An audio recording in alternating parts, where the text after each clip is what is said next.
everybody. Good evening. My name is Ty Shattuck. I'm the CEO here at McMaster Innovation Park, and I'm delighted to see you here this evening. It's a very exciting evening. I'm happy to see so many faces.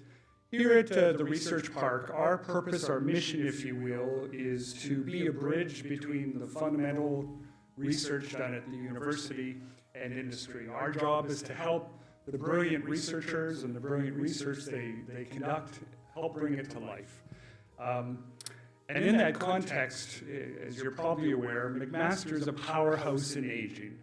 And it's something that's incredibly important in this time and day. And when you look at McMaster as being a powerhouse in aging, the atlas, if you will, that's holding up that globe of powerhouse is Dr. Raina. And I'm delighted to be introducing him today. Dr. Raina has a long pedigree of amazing things he's doing and has done. I'm going to let him talk to some of that, but I do want to say that he's a professor in the Department of Health Research Methods, Evidence, and Impact at McMaster University, and again, simply an outstanding researcher and an outstanding part of the McMaster family. And I'm delighted to introduce him this evening for our speech, Dr. Raina.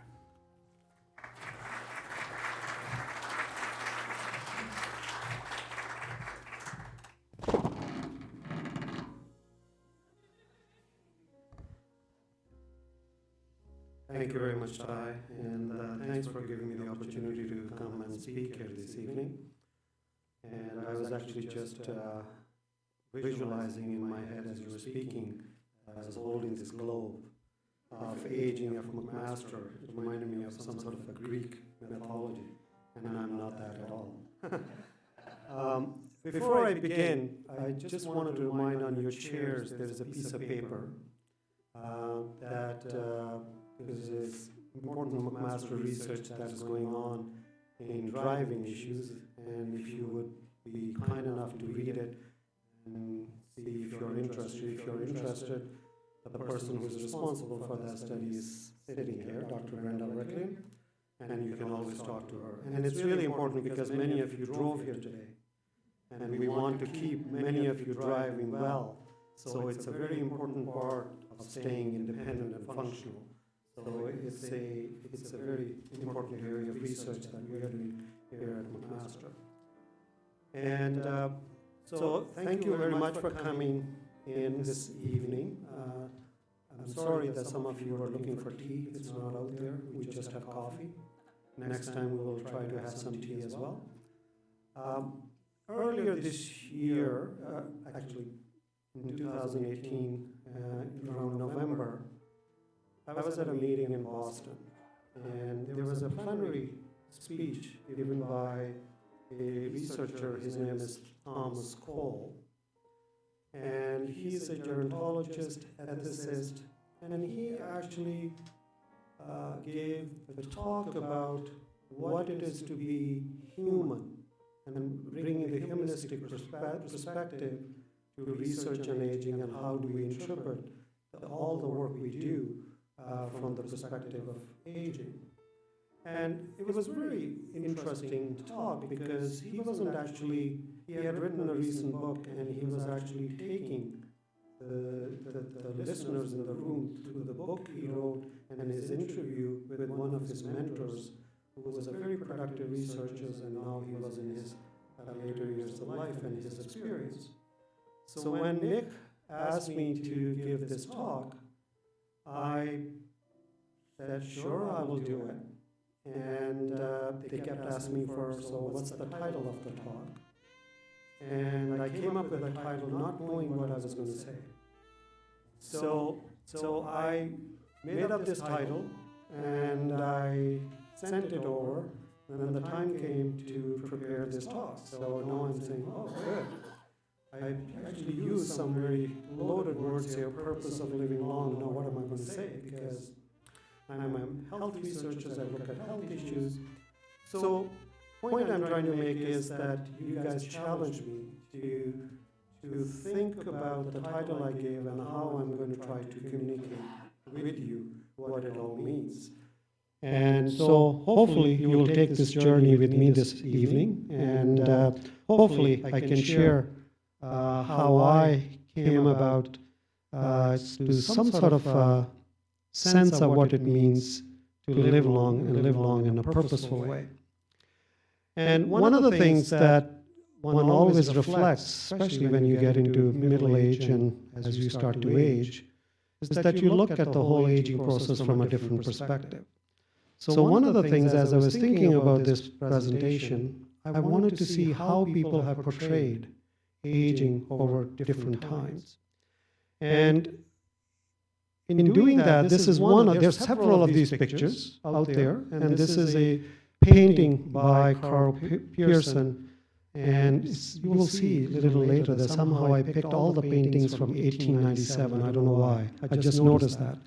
And this basically shows you a bridge of life. Basically shows you you're born, you get into your young adulthood, and then there is this aging process. So you're at the start of the bridge to the end of the bridge. So people are actually looking at this whole thing from a life cycle point of view. This is part of who we are as living beings. We are born, and then there's a journey, and then there's an end. And people accepted that process of aging quite well. It is in more recent times where we have started to fight getting old. And I'll give you some examples of that. So when I was looking at this and several other paintings, then I wanted to see, okay, how are we as people living now viewing the whole area of aging? And this is what you find.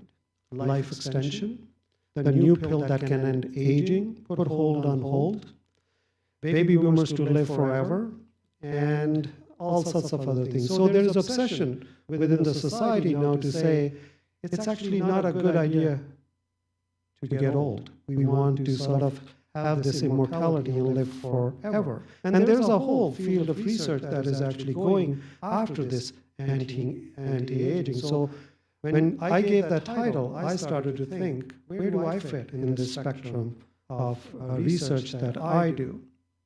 And then with this comes, a couple of years ago, I did a radio show, Quirks and Quark, that was done, a live show in Waterloo.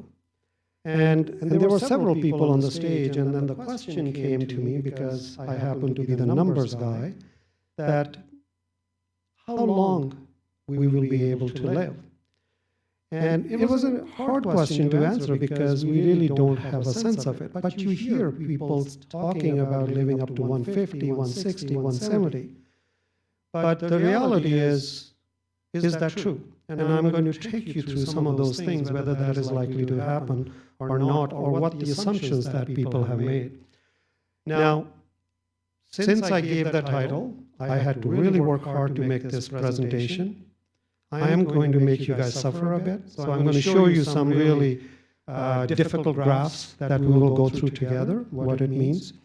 But there's not going to be that many numbers and complicated stuff, so I'll keep it simple as much as possible so it is easy to process the information.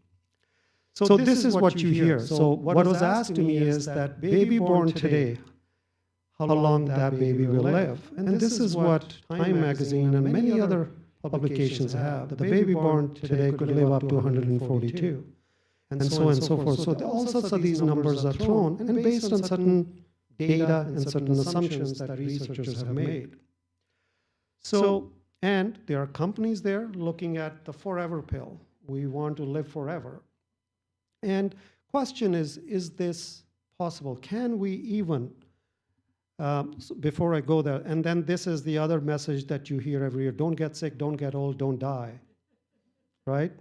And basically bridge the gap to immortality. And there are people out there who are actually pushing for this type of research. There's a Professor Gray who is in US. He has built a whole research empire about thinking that he's going to change the biology of aging, where people could live up to 150 to 200 people. And he has garnered a lot of money from very rich oil tycoons who want to live forever, right? And this is the message out there. And the question is there any merit to this message?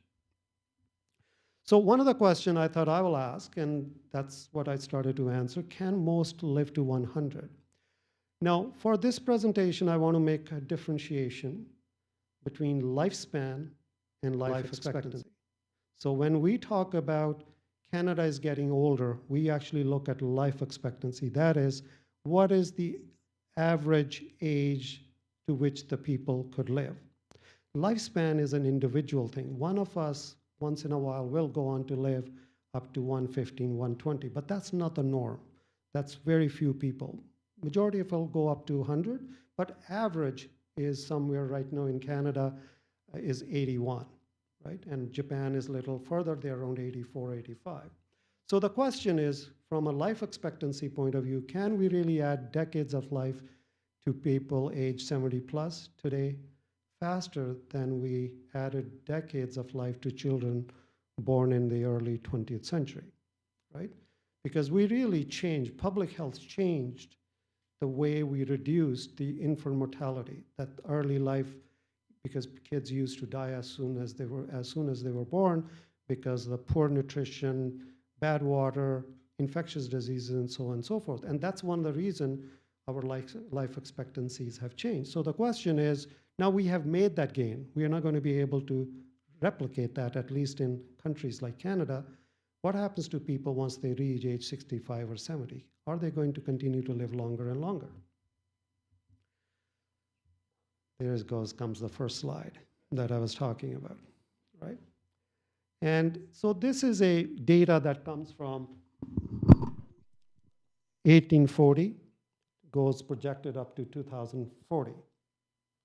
So now there's a steep increase that is happening. That's the black line. This is the real data that we have had. And based on that, because, as I said earlier, this is where much of the action was, because we started to decrease the early childhood death, and that started to give rise to life expectancy. So some of the researchers, especially this particular researcher, they took that data. They said, okay, if everything stayed same, what would be our life expectancy? And that is the dotted line at the top that they are showing. So based on this data, they projected that life expectancy could reach as high as 110, 115, and so on and so forth. But then the real data started to emerge. Some people are looking at it, and those are some of the lines. So different research groups have said, especially that the red line, that it will go up to that point, then it's going to flatten, it's going to plateau. It's not probably likely to go. Now, the question is, who is right here, right? And that's the part of the big issue in research that we are trying to sort out. Is it true? Is it going to continue to happen? Or is it going to plateau or decrease? So if you look at this one, because of this, earlier years, we had declining mortality in early and midlife. So that affected life expectancy. And then the second half was declining later life mortality, that people were dying a little later. So that also started to contribute to this life expectancy. So the question is, will that continue? Now, this is how the reality actually works. This is a disease called progeria, which is basically mimics aging in a really rapid fashion. This would be many of us in this room who really are doing everything right, exercising, running, eating well, trying to live a good life, but chance happens. That's negative things can happen to those individuals. And then there is a 100-year-old who is smoking right off her birthday cake and living to the later life.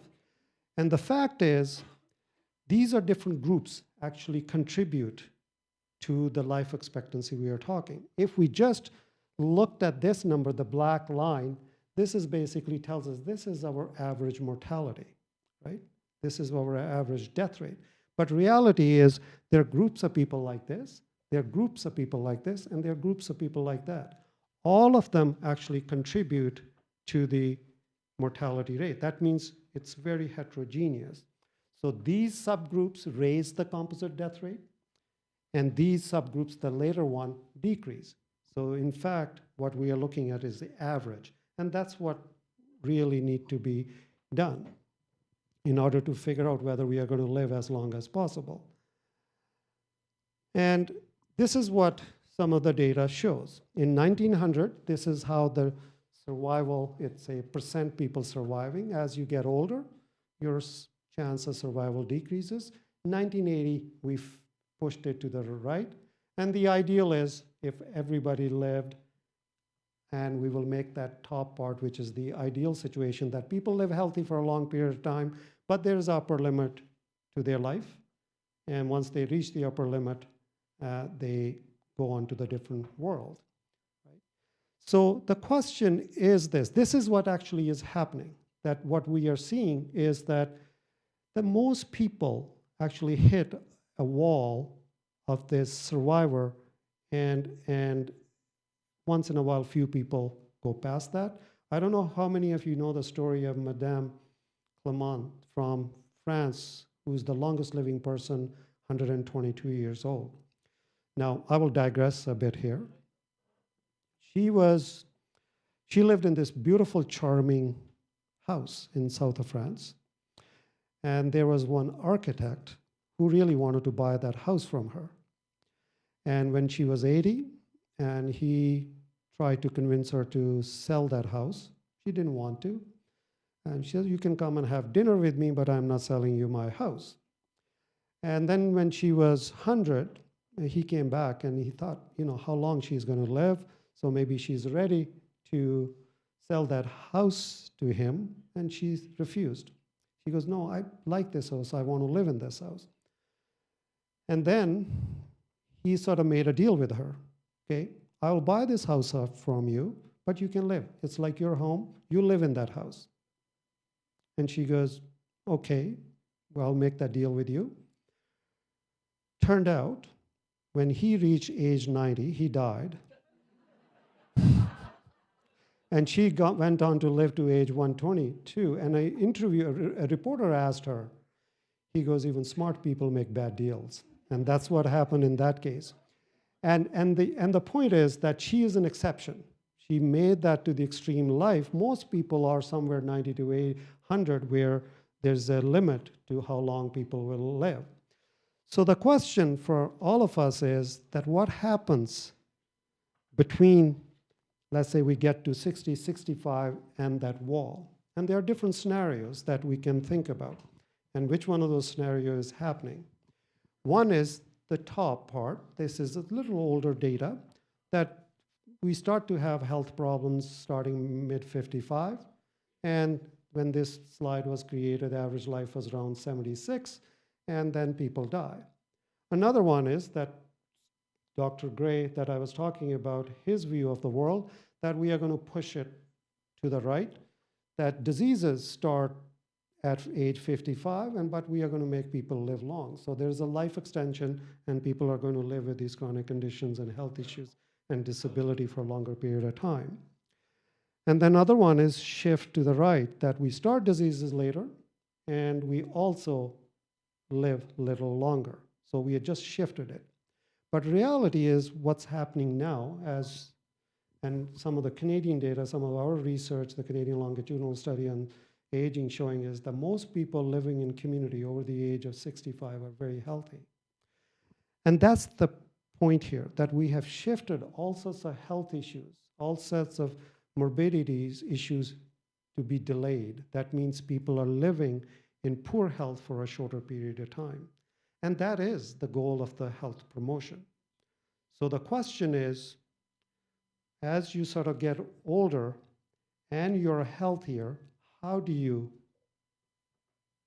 fend off those health issues or problems that you might be going to be experiencing? How do you delay it? And there are many things that one can do. Obviously, one way is to do health promoting activities related to heart disease, cancer, osteoarthritis, or whatever that might be. But there are other things that are important from a life perspective point of view. So the question that we all ask ourselves, do you view aging like this? That people who are very active and lifting weights and trying to live very active life? Or there are people like this.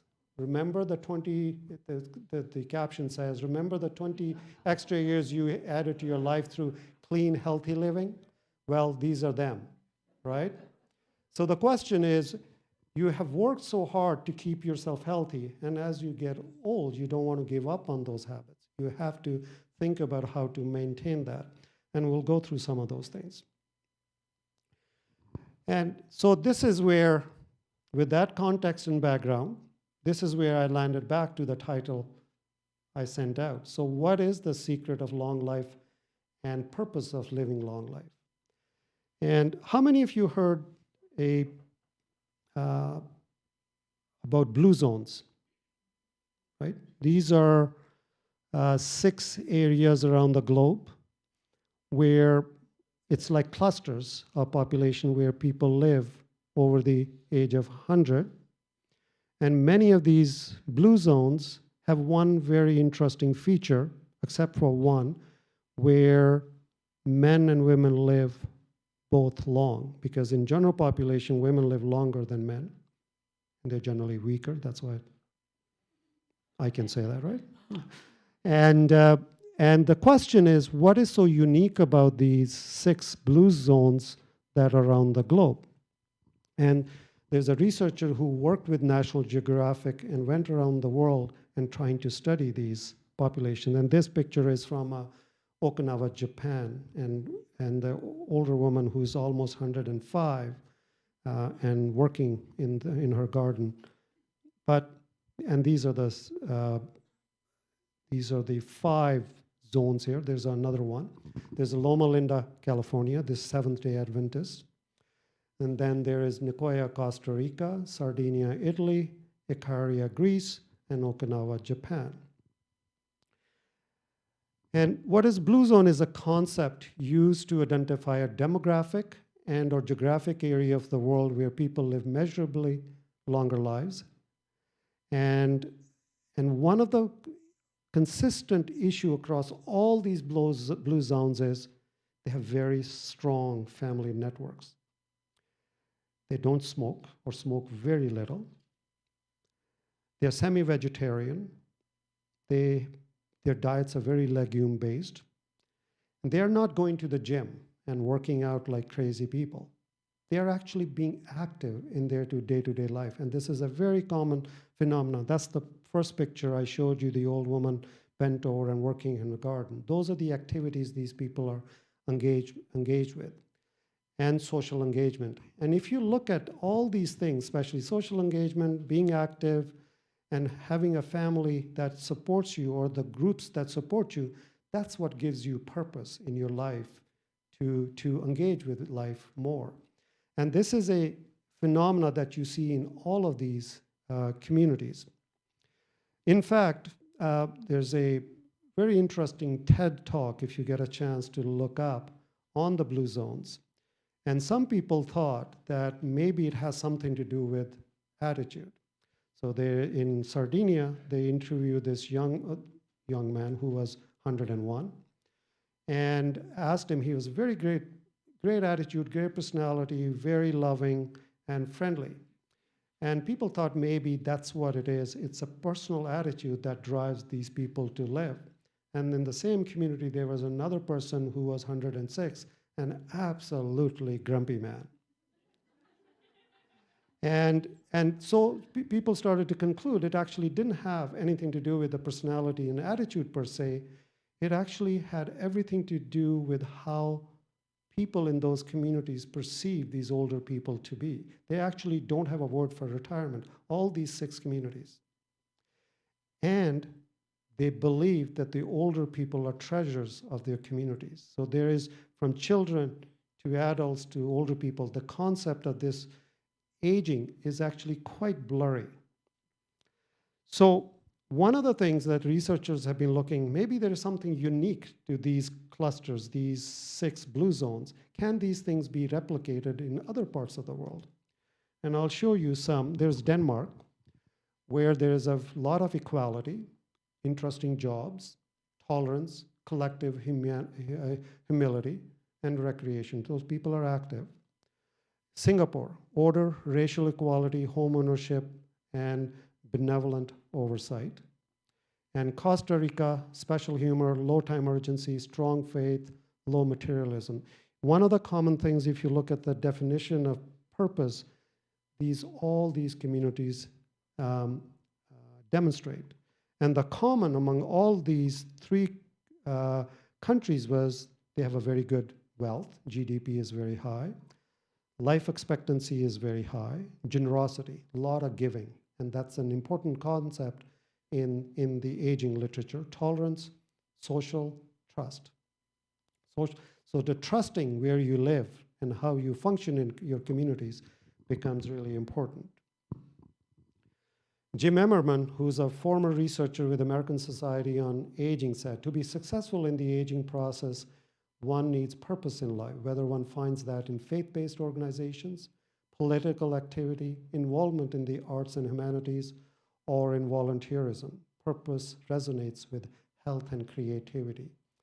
And that's why when I was showing you that slide where we show the compression of morbidity, if you actually want to stay functional and engage with life, you need to find purpose. And purpose can come from many, many different sources. What is life purpose? It is a primary reason for one's existence. And this doesn't just have to start at old age. It is throughout your whole life. It is what one is here to do while they are alive. It is overarching meaning of one's life that shapes them all. And in fact, if you had to really look at it, it is your personal mission statement. And the question is, you have created a mission statement, how you act on that mission statement. And this is a slide from a researcher, Lunsden Holt. They actually look at all the research in this area that has been published and they synthesized it. And at the bottom, and they're basically looking at how much these are associated or linked to mortality. So air pollution, low versus high, there is an association that people who have exposure to air pollution, they're likely to have an increased risk of dying. Drug treatment for hypertension versus control for people over the age of 59, you see some protection. Whether lean versus obese, again, you see some sort of a relationship. Physical activity, after you have controlled for your different type of fat. Cardiac rehabilitation, because cardiovascular disease is an important disease of the older generation. So what happens if we do a cardiac rehab? Flu vaccine, because a lot of people die from pneumonia. So what impact that has on survival? Alcohol consumption, abstinence versus excessive drinking, smoking. So you can see as the list goes up and up, they have a bigger impact on staying alive or dying. Now I have left out 3 bars where I have blanks. What do you think those are at the top? Anybody wants to hazard a guess? Yes. Good. Obesity? Okay. It's already down here. Stress? Genetics? Parents? Yes. So on the parent side, you can't really blame them. As much as you want to try, you can't. Because genetics only explains around 25% of the longevity. 75% of it has to do with you. So you can slough off something to your parents, but mostly it's something up to you. So people who talked about isolation, that's what happens. Social relationships, social support that you have, and social relationships. So how you participate in your social networks. Social factors actually drive lots of these things. And somebody made a comment about loneliness, and I'll come to that a little later. And yes?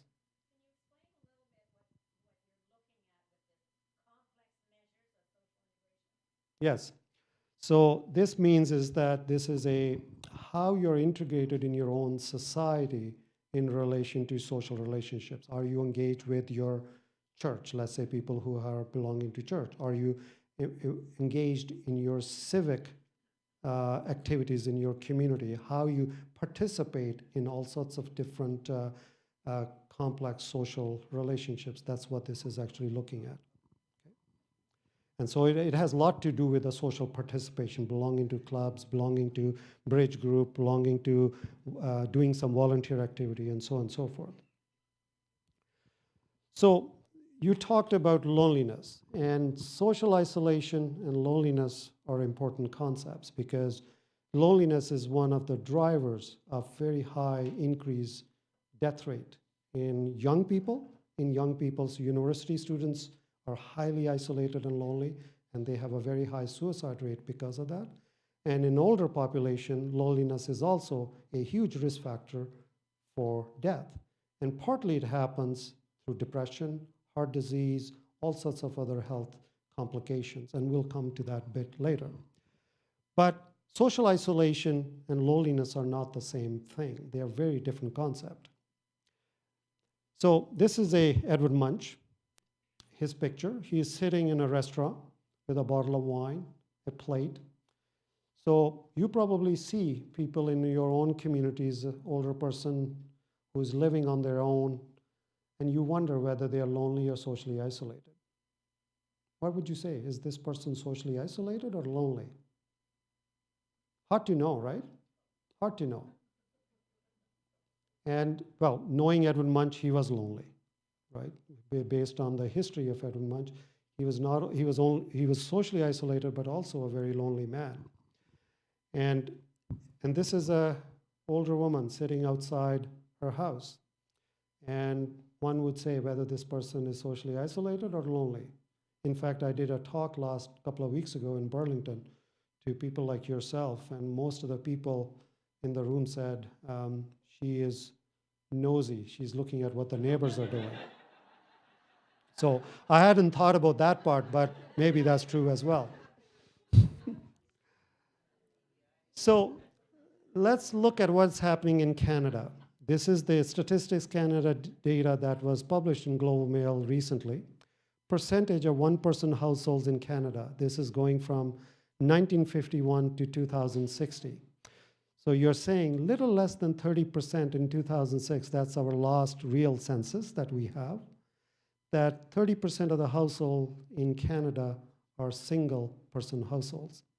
And it varies across the country. Quebec has the highest rate of single-dwelling households than other parts of the country. And some of the rural areas have much worse scenarios as well.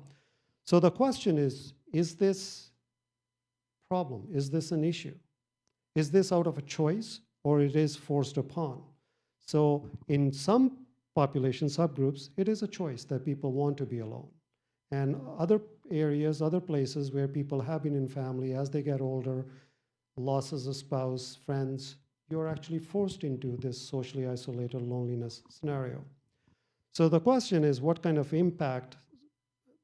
Question is, what is loneliness and what is social isolation? Isolation is a separation from social or familial contact, community involvement, or access to services. And the loneliness is the individual's personal subjective sense of lacking these things to the extent that they are wanted or needed. Our Canadian longitudinal study on aging, we actually produced a report, and one of the chapters was on social isolation and loneliness. And obviously, social isolation and loneliness is very high among women. And depression rates are very high among women. Would you guess what type of women have higher rates of loneliness in the population, in the Canadian population between the ages of 45 and 85? Widows. Married women. Because you could be in a relationship, you could be in a family, you could still be lonely. You're not socially isolated, but you could still be lonely. And that is a subpopulation that hasn't been actually studied much. So the question is, when we look at research and when we look at social isolation or loneliness, it becomes important to differentiate these two concepts. Now, you're probably wondering why the heck I'm talking about social isolation and loneliness, even though my talk was about purpose of living long. In fact, you need to engage to have a purpose. You can't engage, you can't have a purpose in life if you're not able to engage. So that's why this whole social engagement piece becomes very important from the perspective of creating a purpose in your life. I already talked about this, but the question is social relationships and mortality risk. I showed that it's a strong list, but how does it happen?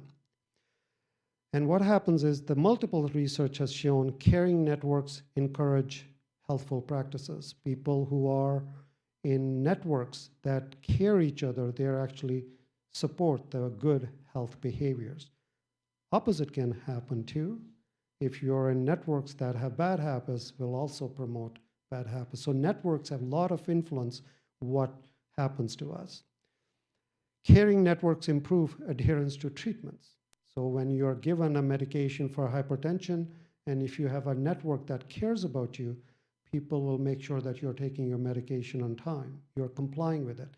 That has benefit in relation to health. And so not only that it provides you a social engagement, but it also has direct consequences to interventions that are given to you for health reasons. Groups of individuals provide actual physical or financial help. And more, as our populations are aging and people are aging, and nuclear families are dispersed across the globe, kids are not living nearby, your neighborhoods, your communities actually become really important.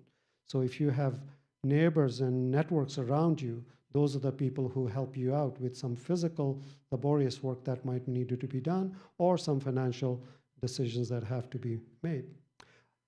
Interestingly, it also has biological impact.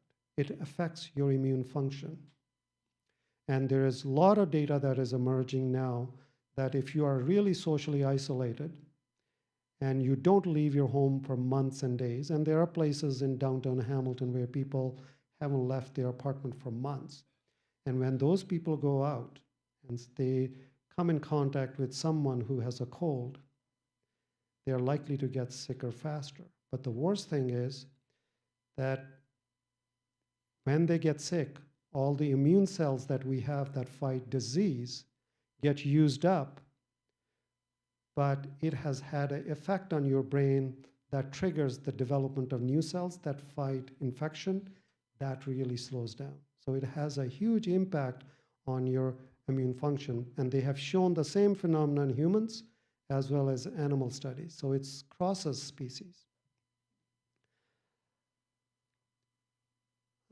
Social integration and social support, attendance at church associated with better function. That means belonging to a group. So sense of belonging is really important from the point of view of having a purpose. Participation in voluntary groups. This comes back to the complex social participation we talked about. And intervention studies also show you have an increased self-efficacy, personal capacity to affect change and control if you have sense of belonging to a network. And generally people live longer, better health status, better cognitive status. Now, this is one of my last slides of the presentation. And this is a painting by Paul Gauguin, who's a French artist. Again, this was painted in 1897. And he moved from France to Tahiti. He wanted to find paradise in Tahiti. And he was actually quite ill. And he had no money. People who owed money disappeared. And he actually decided to commit suicide. And this painting is actually in Boston Museum of Arts, I think. Fine Arts, yes. This painting is hanging there. And he attempted suicide, and in fact, the suicide failed. He didn't die. And in that moment, he decided that he's actually going to leave his last legacy. He's going to paint a painting, sort of reflecting on his life. Where do we come from? What are we? And where are we going? That's the title of this painting itself. So, in fact, this painting has gotten a lot of critical reviews as well. And it's not from a painting from a purist point of view, a very accurate mathematical type of painting. It has lots of flaws. And I'm going to read you from a little description of the painting. And it starts from the right. To the right below, sleeping baby, I didn't think about printing my handout in a bigger font. No, I can't read it. And to the right below, a sleeping baby, 3 seated women, 2 figures dressed in purple, confide their thoughts to each other. An enormous crouching figure, which intentionally violates the perspective, raises the arm, the one that has the raised arm, in the air, and looks in astonishment at these 2 people who dare to think of their destiny. A figure in the center is picking fruit, 2 cats near a child, a white goat, an idol, both arms mysteriously and rhythmically raised, seems to indicate the beyond. A crouching girl seems to listen to idol. Lastly, an old woman approaching death appears reconciled and resigned to her thoughts. She completes the story. At her feet, strange white bird holding a lizard in his claw represents a futility of words.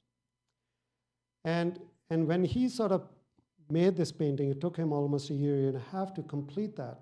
Through that process, one of the things that he goes on to talk about, and he actually lived several years after this, that it gave him a certain motivation to paint again and create a masterpiece, whether it's mathematically or from an art's point of view accurate or not, but this is something he wanted to create because he felt. And he was so ill and so depressed through this engagement with this artwork that he produced, he went on to actually engage with life substantially. It was almost 4 years later before he died. In fact, he got to the point he didn't even care about the art critics that were critiquing his painting from France, saying how inaccurate this was. But his point was, it doesn't really matter it's accurate or not, but it gave me a second lease on life. That was part of his story. And the point, I guess the take-home message is that if we really want to live as we age in a vibrant way, one of the things we have to do is to find our passion, whatever that passion might be, that creates a purpose in your life, whether that is volunteerism, looking after your grandchildren, or playing stock market. Whatever that is, that's what one needs to have in order to, what I talked about, compression of morbidity and sort of making, everybody's going to die. There is no secret to that. But how do you make those last years of life shorter? And that's the whole goal. That's the type of research at McMaster we are engaged in. So it's not about, which is this changing the biology to make people live up to 140, 150, or 200. It's not about putting more sand into the hourglass. It's about thinking about the quality of the sand in the hourglass. So I will stop here. Thank you very much for listening to me. And I'm happy to answer any questions if people have any questions.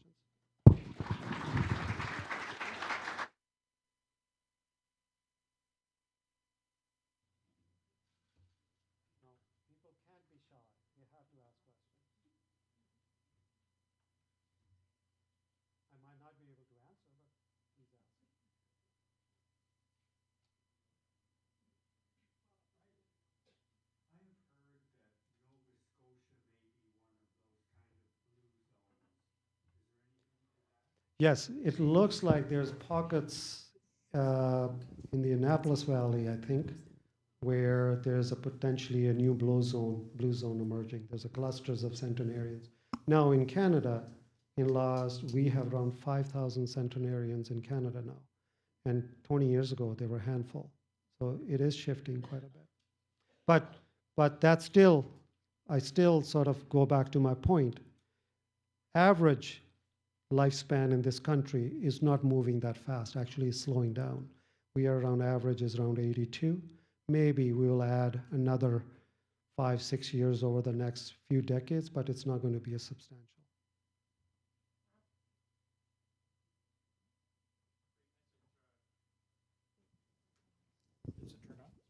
Should be.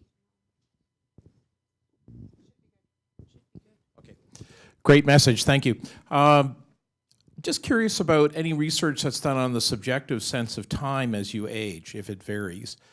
And if there is research on that, is there anything about, if you like, playing with a subjective sense of time so time seems a little longer?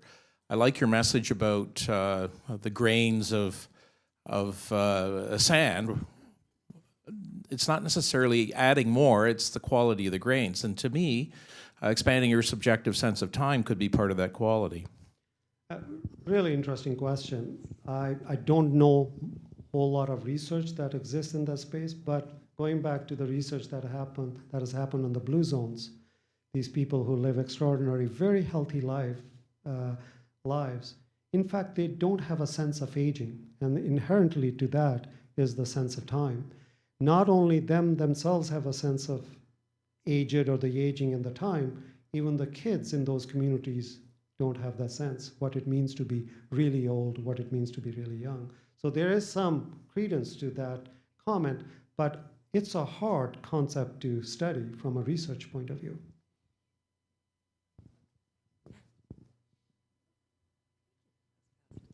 Hi, great talk, thank you. So just a thought, you showed a graph of Canadians living alone and how it's been increasing over time. And in this context, I guess there was an assumption that was referring to the elderly, but in fact, more young Canadians are living alone now as well, at least those that have left their parents' home. So I wonder if we talk about protective factors of aging, we talk about, eating well, exercise, etc. Do you think there's a message in there for young people to become actively engaged and not socially isolating? And is this something that we ought to be promoting? Great question again, and I think you're absolutely right. In fact, the pattern of loneliness, if we look at in the aged population, is flat.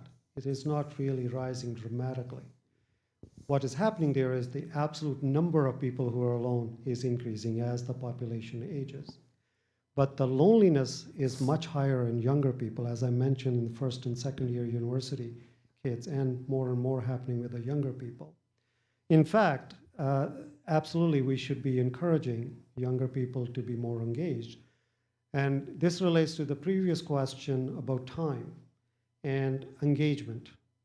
Engagement means from both sides. At McMaster, one of the areas we are looking at is the older people and younger people, and how do you bring them together and create some sort of intergenerational interaction. And there's a wisdom experience that comes with age.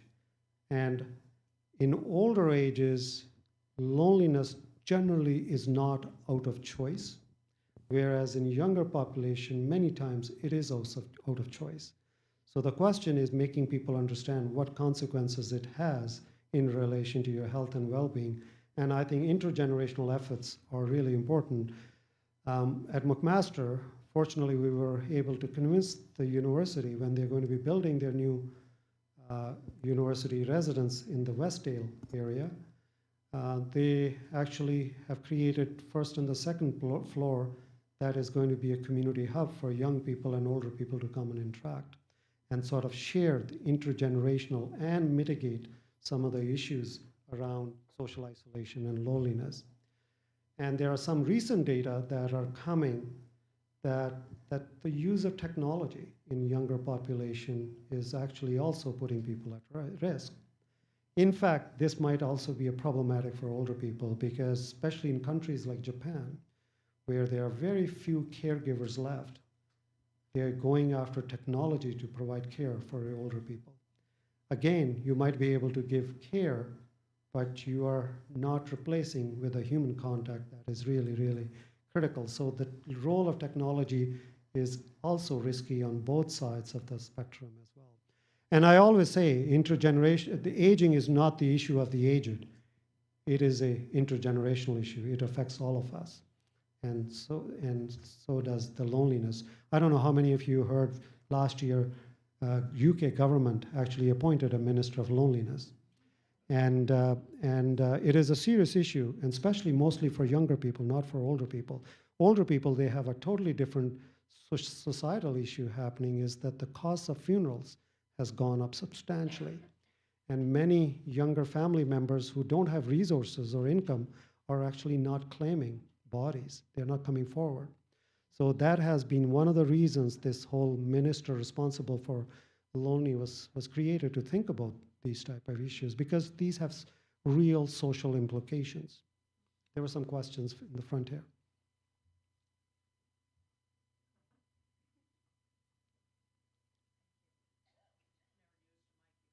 I've got this right. It's working, it's working. So in this talk about aging, and of course this is only my perspective, and I hope that I live a long, healthy life. However, all this talk about getting as old as we can, and you can go into a nursing home and see the people who are just surviving and living awful quality of life, and also in hospitals where family can't come to grips with allowing elderly people to die. They want everything done, and the the tremendous grief around a 90-year-old person who died. I think there's kind of a misconception that we must live forever no matter what quality of life, and that's kind of worrisome to me as a former healthcare worker, and having had elderly parents who were unwell and had very poor quality of life at end years. You're absolutely right. That's what I was trying to differentiate, that there is this whole culture of anti-aging, that we don't want to age, which is a very dangerous message, because no matter what, there is an upper limit to how long we are going to live. And 2 to 3 years prior to that upper limit, there are going to be serious health issues, right? And the question is, how do we narrow that band where we are going to be experiencing health issues? There's also another misconception that gets applied to older people. We think all the health problems that we see in older people are only in the domain of older people. That's absolutely not true. Everybody who gets ill, who has a serious illness, the most of the health care they consume is in their last 2 years of life. And actually, that's what we want to try to do, is to compress that. Goal is not to make people live to 150. That's what I was trying to differentiate. First of all, we haven't figured it out. The only way we will do that if we start to understand the biology of aging, and nobody has a clue. It's a very complex process, right? That's the only way we will shift making people live longer, if we ever reach there. Until then, it is all about thinking about healthy lifespan, how we keep people healthy as long as possible, and then have a care system available for people who really need them. And part of the issues that you're talking about actually have to do with complexity of health issues that happens as one ages, but it also has to do how poorly our healthcare system is set up for the demographic shift that we are seeing in our populations. We have people sitting in hallways. They shouldn't be there. They shouldn't be in the hospital. Very expensive. They should be in alternate level of care. So there's a lot of issues that has to be sorted out. There was another hand up here. So, yes. Thank you very much. Can you talk a little bit about how much of it is predestined and how much we can change the journey?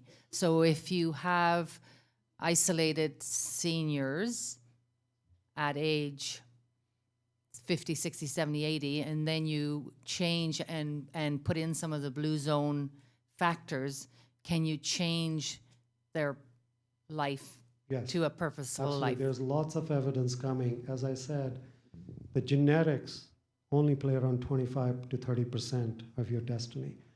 Then there is some chance you can do all those things right and something will happen. But the patterns of healthy aging, or how we age, are malleable. That can be changed with right interventions and health promoting behaviors. And that's why I showed that Singapore, Denmark, and Costa Rica example, those are the principles they took from 6 blue zones and applied it to those countries. and it has changed the way people live. And there are some studies happening in the US where actually they have seen specific changes in the way, even in later in the life, they don't have to start in their 20s and 30s, even they started in the 60s and 70s, and you were able to change the trajectory. And that was one of the reasons I showed Paul Gauguin's painting, that he came to that resolution at the end of almost his life. And he created some sort of engagement and purpose, what he wanted to do. And it gave him 3 to 4 or 5 years of life extra to him. Now, that is historical, but the new data actually does show that aging and health promoting behavior can change the way we age. But your early life has a lot to do with it too. What exposures that happen in your early life also determines what happens to your later life.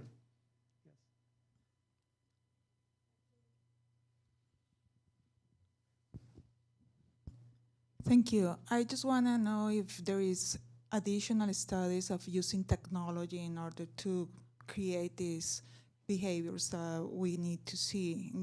One example that I have is there is this project of older people helping students around the world teaching English and using Skype in order to do this. Is that something that can be done, use technology? I think there are some projects, I'm not personally aware of them, how that technology plays a role, but there's a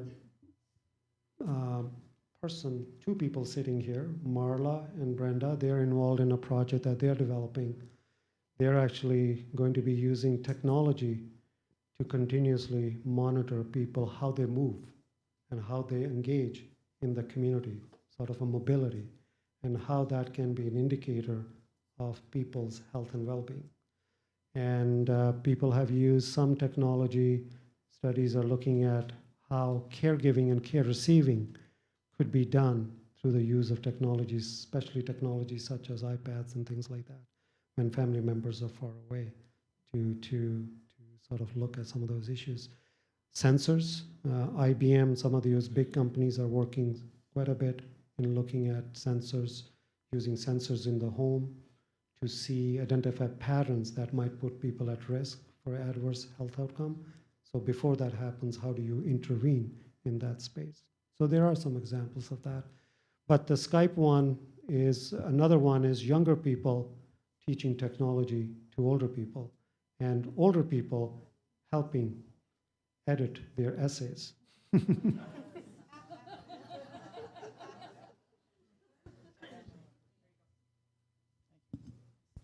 Thank you, Parminder. So my question has to do with smoking cessation. In my life, there are almost no smokers around me at all. And I'm a social class engineers. Most engineers stopped smoking a long, long time ago. We get very, very cheap life insurance. But when I go out and about, no, it's true.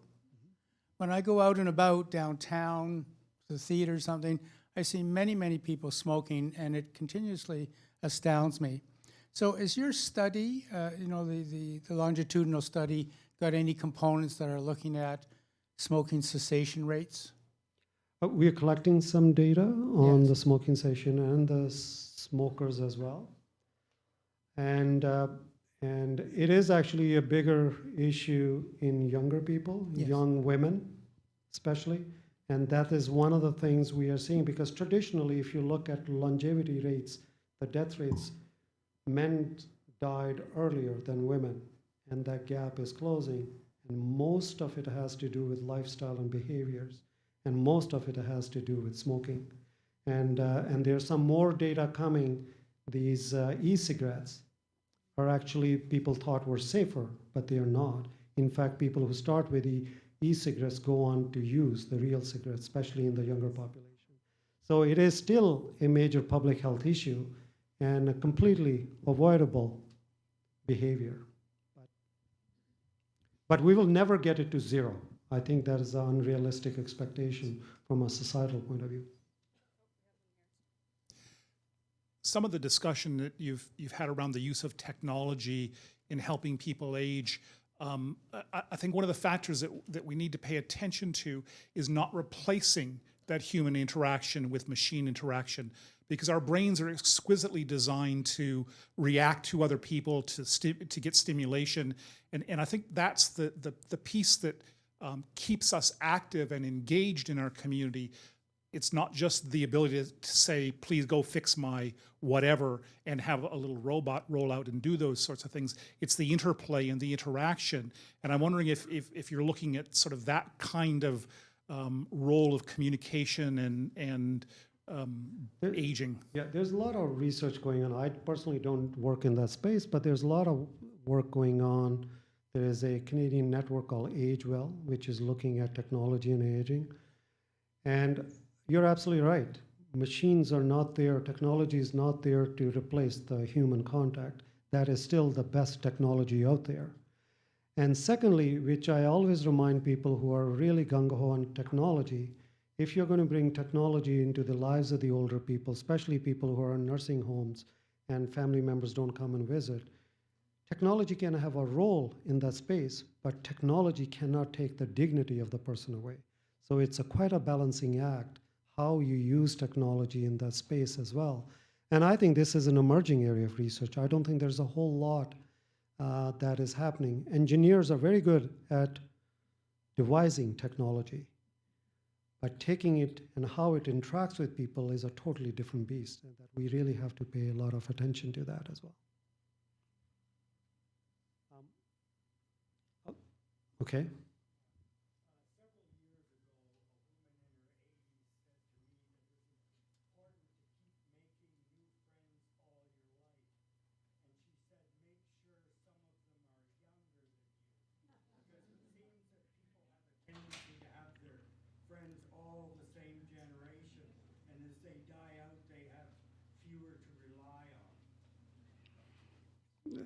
Smart lady, and I think that's a message, good message for me. I'm going to start making younger friends from now on. When the time comes, they will be able to push my wheelchair, right?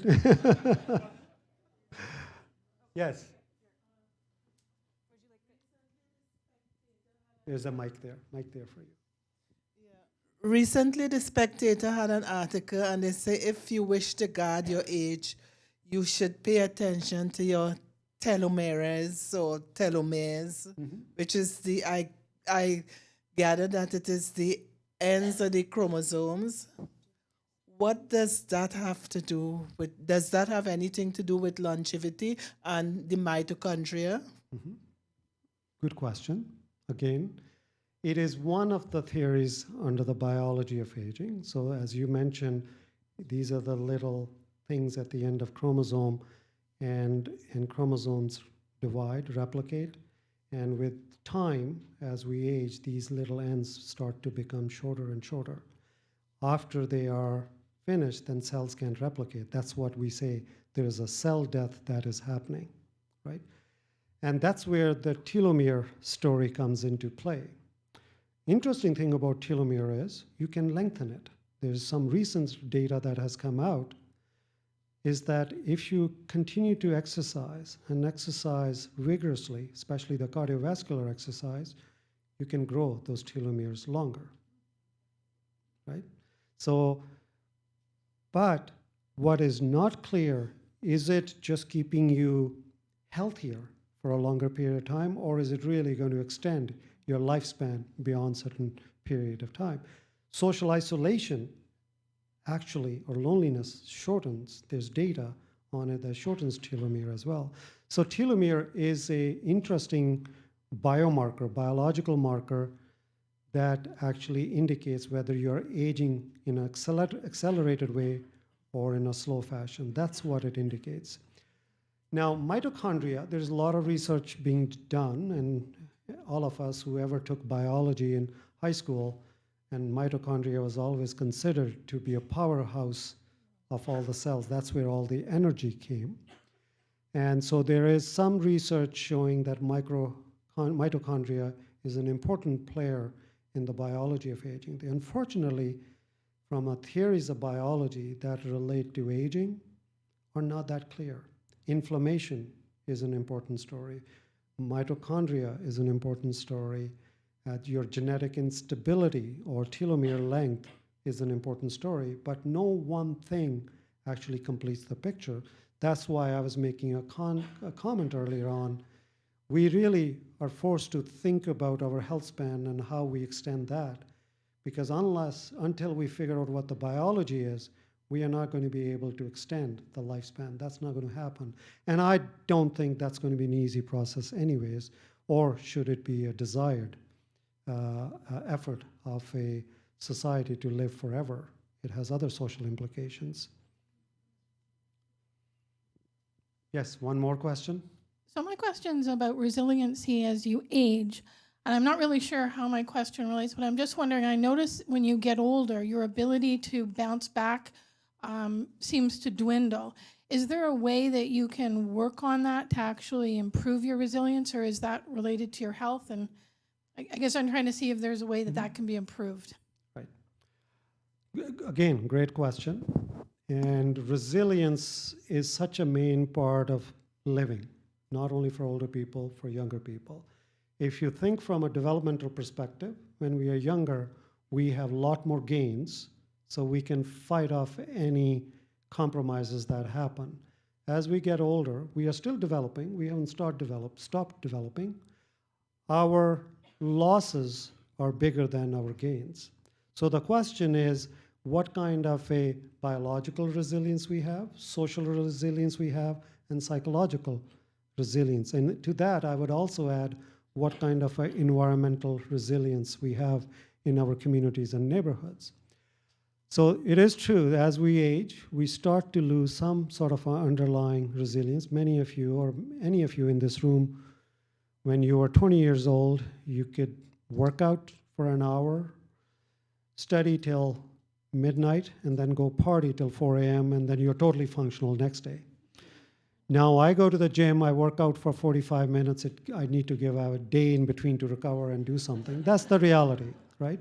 So there is some sort of a loss to underlying resilience. That doesn't mean that compromises your ability to function in your day-to-day life and the things that you want to do. Question is, how do you want to prevent yourself falling below a certain level where it starts to impair your function? And that's where social issues, your physical activity, your nutritional issues start to become very important, because what you're trying to do, there's some loss, which is a natural loss. You don't want it to be an abnormal loss that interferes with your health issues. So social isolation, loneliness actually can compromise resilience. I talked about biological resilience. I talked about immune function, how it compromises. It can do that. So resilience is part of the story. Great. Thank you very much, and awesome questions.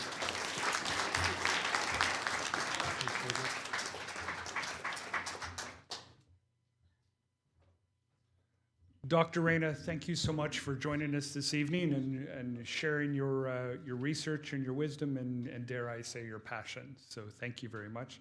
Thank you as well to everybody here for joining us today or this evening. Science in the Park is a regular program, so please pay attention to upcoming events. We'd be delighted to see you again. And one more time, if you could join me in thanking Dr. Raina.